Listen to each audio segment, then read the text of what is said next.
बड़ी खबर दिल्ली मुंबई समेत कई एयरपोर्ट्स को लेकर सामने आ रही है और अब ये बात सामने आई है कि इन एयरपोर्ट्स के पास जो फ्लाइट्स हैं उनके जीपीएस डेटा से दरअसल छेड़छाड़ की गई है और ये बात जो है खुद सरकार ने अब यहाँ पर मानी है। संसद में दरअसल इसकी पुष्टि की गई है। पूरा मामला क्या है, इसकी ज़्यादा जानकारी के लिए हमारे साथ जुड़े हैं ऋतिक, उनसे जानेंगे। ऋतिक, अब जो जीपीएस छेड़छाड़ की जो बात सामने आई है इसका क्या यहाँ पर जो है मतलब निकाला जाए? बिल्कुल, देखिए सोनम, जिस तरीके से अभी ये खबर सामने आई है, एक बहुत बड़ी खबर है और सबसे बड़ी बात ये सुरक्षा से भी जुड़ा मामला है। अगर आप देखेंगे तो देश के बड़े एयरपोर्ट जिसमें दिल्ली, बॉम्बे, मुंबई, कोलकाता, हैदराबाद, ऐसे बड़े एयरपोर्ट्स हैं, चेन्नई, जहां पर ये खबर सामने आ रही है कि वहां के जीपीएस डेटा के साथ छेड़छाड़ की बात सामने आई है। और ये खबर अपने आप में इसलिए भी बड़ी हो जाती है क्योंकि खुद अभी दिल्ली में इस वक्त संसद के शीतकालीन सत्र का आगाज हुआ है, विंटर सेशन स्टार्ट हुआ है और उसमें खुद ही केंद्रीय मंत्री जो नागरिक उड्डयन मंत्री हैं उन्होंने संसद में इस बात को एक्सेप्ट किया। उन्होंने कहा है, उन्होंने एक लेटर दिया है और इस लेटर में, इस खत में उन्होंने इस बात को स्वीकार किया है कि हाँ, देश के कई बड़े एयरपोर्ट्स के पास उड़ान भर रहे विमानों में जीपीएस स्पूफिंग और जीएनएसएस इंटरफेरेंस की घटनाएं सामने आ रही हैं और सरकार ने इसकी जानकारी खुद संसद में दी है। तो ये एक बहुत बड़ी खबर इसलिए भी हो जाती है कि एक बार अगर आप देखें तो शीतकालीन सत्र के पहले दिन अगर इस तरीके की खबर सामने आती है तो जाहिर तौर पर इसको आप हल्के में नहीं ले सकते क्योंकि ये एक सुरक्षा से जुड़ा मामला है। अगर आप देखें तो क्या इसको आप आतंकी गतिविधियों से भी जोड़कर देख सकते हैं क्योंकि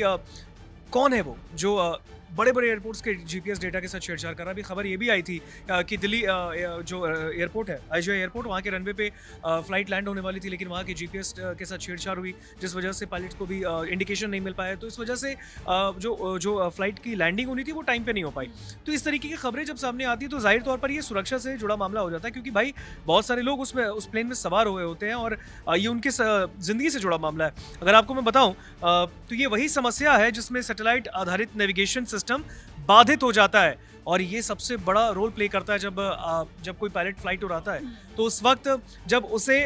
नेविगेशन सिस्टम जब उसका काम नहीं करेगा भाई तो वो फ्लाइट उड़ाएगा कैसे, वो उसे इंडिकेशन कैसे मिलेगा कि टेक ऑफ कब करना है, लैंड कब करना है। तो ये बहुत बड़ी बात है और ये सबसे बड़ी चीज़ है क्योंकि ये इसीलिए उड़ान के जो संचालन होते हैं यानी फ्लाइट के टेक ऑफ या फिर लैंडिंग को लेकर वो उसी पर ये असर डालता है। बिल्कुल इस पर इम्पैक्ट पड़ सकता है। और अगर मैं बताऊं आपको तो नवंबर 2023 में डीजीसीए ने सभी एयरलाइंस और एयरपोर्ट्स को ऐसे मामलों की कंपलसरी रिपोर्टिंग के निर्देश दिए थे सोनम, और इसके बाद से देश भर से लगातार रिपोर्ट्स मिल रही थी। 2 साल पहले की ये बातें जब सामने आई थी। नागरिक उड्डयन मंत्री जो है अभी इस वक्त केंद्र सरकार में, राम मोहन नायडू, उन्होंने बताया है कि जब भी सैटेलाइट नेविगेशन में दिक्कतें आती हैं तब भारत में मौजूद न्यूनतम ऑपरेटिंग नेटवर्क जो कि जमीन आधारित पारंपरिक नेविगेशन और सर्विलांस सिस्टम पर चलता है, उड़ानों को सुरक्षित रूप से संचालित करने में सक्षम होता है। लेकिन सरकार ने इस बात को भी माना है, सरकार ने इस बात को एक्सेप्ट किया है संसद में कि सैटेलाइट संकेतों में दखल उड़ानों की सुरक्षा के लिहाज से बहुत गंभीर है, ये हल्के में लेने वाली बात नहीं है और इसी वजह से निगरानी और तकनीकी जांच को और मजबूत किया गया है। संसद को इस बारे में आश्वस्त भी किया गया है कि सभी बड़े एयरपोर्ट, सभी बड़े जितने भी हवाई अड्डे हैं, ऐसे मामलों को नियमित रूप से दर्ज कर रहे हैं ताकि किसी भी तरह की संभावित समस्या पर तुरंत एक्शन लिया जा सके। लेकिन अगर आप देखें तो आखिर ये खबर सामने आने के बाद से एक बार फिर से सुरक्षा व्यवस्था पर सवाल उठना बहुत लाजमी हो जाता है कि भाई आखिर ऐसा कौन है जो कि जीपीएस डेटा के साथ छेड़छाड़ कर रहा है। अगर आप देखें तो ये कोई पहली बार नहीं है, ये सिर्फ एक एयरपोर्ट की भी बात नहीं है, देश के बड़े एयरपोर्ट्स इसमें आ रहे हैं, चाहे वो दिल्ली, बॉम्बे एयरपोर्ट हो या हैदराबाद का एयरपोर्ट हो, कहीं भी हो, जहाँ पे उड़ाने जब फ्लाइट टेक ऑफ कर रही है उस वक्त जीपीएस में दिक्कत आ रही है। तो जब नेविगेशन में इस तरीके की दिक्कत आएंगी तो फिर जाहिर सी बात है कि सिक्योरिटी रीजन से बहुत बड़ी बात हो जाती है, गंभीर समस्या है। तो इसको लेकर केंद्रीय नागरिक उड्डयन मंत्री जो है उन्होंने संसद में राज्यसभा में एक